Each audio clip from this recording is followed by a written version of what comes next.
আসসালামু আলাইকুম, সবাই কেমন আছেন? আমি আলহামদুলিল্লাহ ভালো আছি।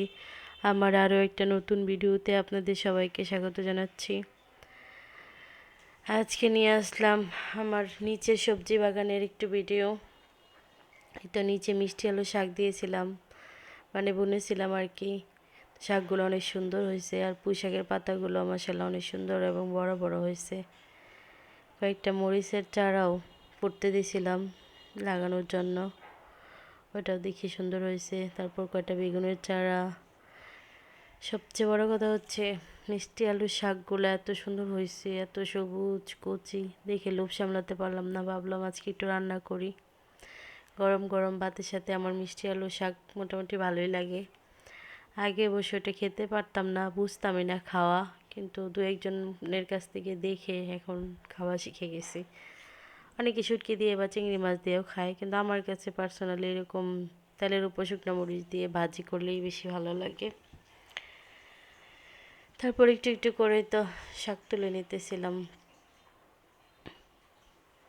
উপরে হচ্ছে সিম গাছ আর লাউ গাছ দিয়েছি, আর নিচে মাটিতে এরকম মিষ্টি আলু শাক, পুঁই শাক, তারপর বেগুন এগুলো দিছি আর কি।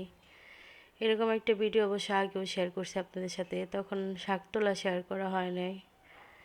এখন ভাবলাম যে শাক যেহেতু তুলতেছি একটু ভিডিও করেই নিই। আসলে মাথায় থাকে যে কখন কি করা যায়, কিভাবে একটু ভিডিও করা যায় সবার সাথে শেয়ার করার জন্য। সময় সুযোগ সবসময় হয়ে ওঠে না, তাই প্রতিদিন ভিডিও দিতে পারি না। চেষ্টা করি যদিও প্রতিদিন ভিডিও দেওয়ার জন্য, কিন্তু সংসার বাচ্চা কাচ্চা সামলিয়ে আর সময় হয় না আর কি। তারপরে এখানে আমি কয়টা মিষ্টি লাউয়ের গাছও দিছিলাম, ওইগুলোও দেখি খুব সুন্দর হয়েছে। তো পুঁই শাকের পাতাগুলো মাশাআল্লাহ এত সুন্দর সুন্দর, এত বড় বড়। এখানে 2-3 কালারের পুঁই শাক গাছ আছে, কিছুটা কড়া লাল, কিছুটা হালকা লাল, আবার সবুজ, ওরকম আর কি। তারপর শাকগুলোতে প্রচুর বালি লেগেছিল, ওগুলো ধোয়ার জন্য বাসার সামনে গেটের নিচে আর কি এখানে একটি টেপ আছে, ওইখান থেকে শাকগুলো ধুয়ে নিলাম।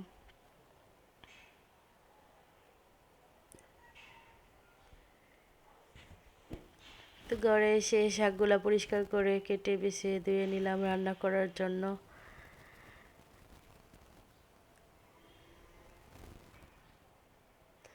এই তো সেই শাকভাজি, সবুজ সবুজ সুন্দর।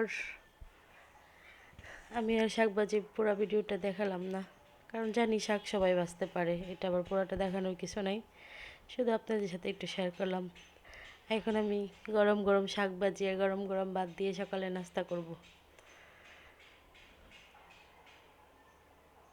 তো সবাইকে ধন্যবাদ, সবাই ভালো থাকবেন, আল্লাহ হাফেজ।